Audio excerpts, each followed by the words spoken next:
I'm definitely not the type of person to give up. It's very hard for me to see what's gone on in my divorce and separation, what's gone in court, as being a non-winning situation for me. There's, as far as what I consider winning, is not winning over the other person, but actually having justice, actually having equality, having the assets split 50-50, like they should have been, like they should are legally supposed to be split. FairWay Divorce just completely destroyed that. It's about him paying the right amount of child support to his true income, not his tax returns that are not his true income, but what's actually in his bank account because he's self-employed. The business that he took from me that he should be buying me out of. Just that. It's that simple. It's not about crushing him and all this kind of stuff that he's tried to do to me to destroy him. That's not winning to me. That's just disgusting and unethical and cruel and wrong. But what I have to see and understand is that it was set up, it was rigged from the beginning. It's the system itself. It's based on who has more money, not about who is right or who is wrong, and what is right and what is wrong, what is fair and what is just. It's simply about the money.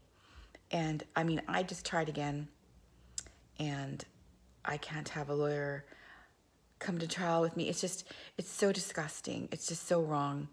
And the tone in the court changed. I had a lawyer standing up there for me. I have been in the court. This was like about 5 years ago when I was really struggling financially, really having a hard time, and my ex took me to court because I wasn't driving the kids to see him and dropping them off like the separation agreement draft said. It's not a set agreement. It wasn't sworn into the court. It wasn't agreed upon. And I tried to explain to the judge that I was daycaring out of my home, that I had huge electrical bills, like $1,200 in Kelowna sometimes, massive. It was terrifying. And tried to explain to him that, my car kept breaking down. It wasn't reliable to drive from Kelowna to Vernon, and he only saw them 3 weekends out of the month, and he had lots of money, and so it shouldn't be a problem for him to come and pick up the kids. Anyway, the judge threatened to actually take the money out of my account to pay for my ex, who's like a shit ton of money, to pay for his transportation costs. $200 a month, he said. And I said, well, then you would just be making it so that I couldn't feed the kids. But that's what he was threatening me with. He would not let me speak. He would not let me show him my mechanic's note, anything. It was just horrible. It was sexist. It was so disgusting. It was just absolutely downright, outright abusive. That is like the shit I have dealt with in the court system. It's freaking disgusting. It's repulsive. It's cruel. It's unethical. It is total abuse. It's meant to strip me of my dignity. And these judges are just as big of narcissists as my ex-husband. And it's like both him and the judge, when this happens to me, they get off on it. They get a power trip. They get a high. It's disgusting. It's like vampires sucking blood from a lamb. That's what it's like. It's like they string me up on a cross and they just nail me to the cross, and they love it. They get off on it. It's so gross. And I mean, the last time I went to court, and he wants to take the alimony away, and his lawyer completely tried to strip me of my dignity by telling the judge, and the judge allowed her to do this, that I had no education, I had no special talents, no special abilities, as a big frickin' zero, basically, a nothing, a nobody, a non-human. And that's why I wasn't deserving of the alimony. Instead of having some class and saying, look, I'm his lawyer and he wants a review of the alimony, and that's why we're here, Your Honor. It just had to be that simple. But no, she had to abuse me, mentally, emotionally abuse me to the point that I had to call the crisis line that night. That's how horrible it was. And the horrible thing is that the judge got off on it. My ex got off on it. She got off on it. It was just a sick, disgusting, gross power trip. So Yeah, like I can't afford to have a lawyer. So the whole tone changed when I brought a lawyer into court with me. But even then, they were still making fun of me. Still, it was still like you could see the court stenographers up there talking about me. These women giggling and jealous bitches, you know. Remember last time she was here? Remember when he tore a strip out of her? Remember how depressed and upset she's been?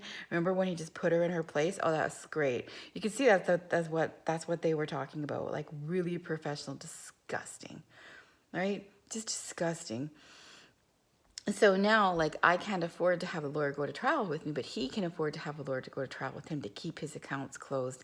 And they stonewalled everything. A judge ruled to have his accounts open. They stonewalled everything. The judges overruled, or the other judges ruled before that. She stalled it out, pretended not to have my right email and all this kind of stuff. Well, that's the same thing that's going to happen in the trial. And that's what I have got to understand. Without a lawyer there, without the money, and it's done. It's done. I will basically be strung up and put up on a cross again. Everything will be stonewall out. There'll be a million excuses made. She'll be allowed to make them and talk to me like crap because she's a lawyer. Oh, the ex will just be like, oh, getting his vampiric energy feed from me. They all will, and it will completely destroy me. Like it will mentally destroy me. It could even possibly kill me. It could make me so sick and so stressed that it could possibly kill me. It could give me a heart attack. It could make me suicidal. It could make me snap. It could make me lose everything. It could just set me over the edge. And that's exactly what my ex-husband wants. He wants me to fail because if I fail, then he doesn't look like a failure that abandoned his wife and children and had an affair and is the dick that he really is. If I fail, that's the whole thing. It's to absolutely crush me and to convince everybody else that I am the problem, that I was the problem, not that he is and was an abusive prick and a horrible human being to do those things to me or to anyone and to his children. It's disgusting. And so it's just, I have to understand that I am not giving up. It's rigged. It's like if you were gambling and playing poker and a dealer gave him all the aces and aces were high. That's what the fuck happened. And there's nothing I can fucking do about it. Zero. The only thing I can do is walk away. And every time he files papers in court, just not show up. And they're going to rule whatever the fuck they're going to rule, whether I'm there or not. At least I'm not there for them to abuse, because that's just what's going to happen. They don't listen to anything I have to say. They don't care. They only care about the money. They actually love the power trip. You can see it. They love it. They just absolutely just eat that up like rare meat, man. Look at that little single mom cry. Oh my God. We got her so upset that time. Like that's how the court stenographers are like, we're talking. Oh my God, yeah. Oh yeah, if she gets upset at the courthouse desk, tell her we're gonna stick the sheriffs on her. Oh, we just love hurting her. It makes us feel so powerful. It makes us feel so important to make her feel like shit and to strip her of her dignity and get her to call the crisis line and make her feel suicidal. Oh, she thinks she's pretty? Oh, well, not for long. Not for long, because we're just going to just take all of her energy and make her sick and make her feel like a big zero, nothing. She'll get cancer, get a heart attack, and die or commit suicide. It'll be great. That's the shit that I'm facing. And that's why I have to give up and go, okay, you know what? They fucking take the little bit amount of alimony away, and that little bit amount equals to about $6,000 a year. They take that away. They decide not to upgrade his child support, or maybe they'll even take the child support away. I mean, why not? That would be great fun. That would be awesome. I mean, they just might go, yeah, let's just do that to her. Let's just do that. So I have got to accept and to understand that this is how sick and twisted these people are. And I have got to get on with my life and do for myself and do for my kids. And the only way that I'm going to find happiness is to just let him have it and just stop fighting with him, stop putting myself in these, and stop allowing him to put me in these court situations, because it's not going to make a difference to me. It'll do the opposite. It will destroy me. And that's what his intention is. The only way I can be happy is to let go or be dragged. Because they're like, yeah, the judge says, oh, this is going to be a battle. Yeah. Yeah. I'll be dragged by the freaking hair and kicked in the face, metaphorically, over and over again, and they'll all laugh. It's like, how much of a shit kicking do you want to take for retroactive child support to try to get back those assets? Because this is going to be great. We're going to love kicking your ass. We're going to love just sticking swords in that little lamb. We're going to love sticking you up on the cross. We're going to love watching you fall apart and destroy you. Because that's what that is. So the only way that I can be happy is to accept the brutal truth of that's what it is, that I cannot get justice in the court system. There is no justice in the court system unless you're filthy rich, unless you're the one with the money, right? That's it.